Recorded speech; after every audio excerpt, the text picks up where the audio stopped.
એક બિકન ચાચુલું હતું. એક ઝાડ નીચે સૂતું હતું ને તો એક બોલ પડ્યું તો એ બીજું એટલે છે ને એ દોડવા માંડ્યું એટલે એક હાથી માર્યો.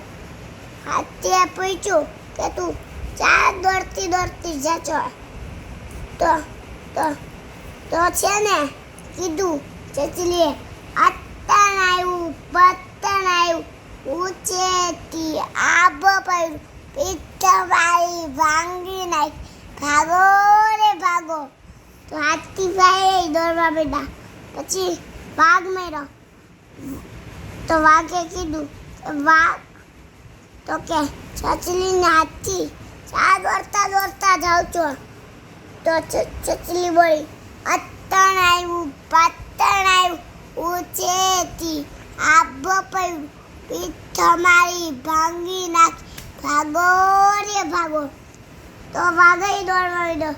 પછી ચી માર્યો તો ચીએ કીધું છી તો કીધું ચીએ પૂછ્યું ચચલાને નાચીને વાઘને કે વાઘ છીને ચચલા ચા દોડતા જાઓ છો. તો ચચલી બોલી પતંગ આવ્યું ઊંચેથી આબ પડ્યું પીઠ મારી ભાંગી નાખ ભાગો રે ભાગો. તો પછી ભાલુએ કીધું કે ચચલી બેન વાઘભાઈ પછી હાથીભાઈ ને છીભાઈ ચા દોડતા જાઓ છો. તો ચચલી બોલી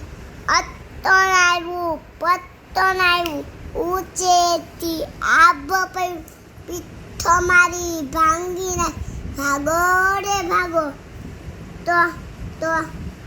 તો કોણ ભાગવા માંડ્યું?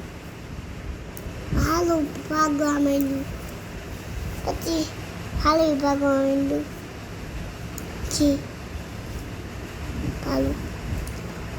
પછી કોણ મેળ્યું તું? ના વાંદરો મેળ્યો. તો વાંદરાએ કીધું ચા દોડતા જાઓ છો તમે બધાય. તો ચચલી બોલી પતંગ આવ્યું ઊંચેથી આબ પડ્યું પીઠ મારી ભાંગી નાખ ભાગો રે ભાગો. પછી હરણ આવ્યું. હરણે કીધું તમે બધા ચા દોડતા જાઓ છો.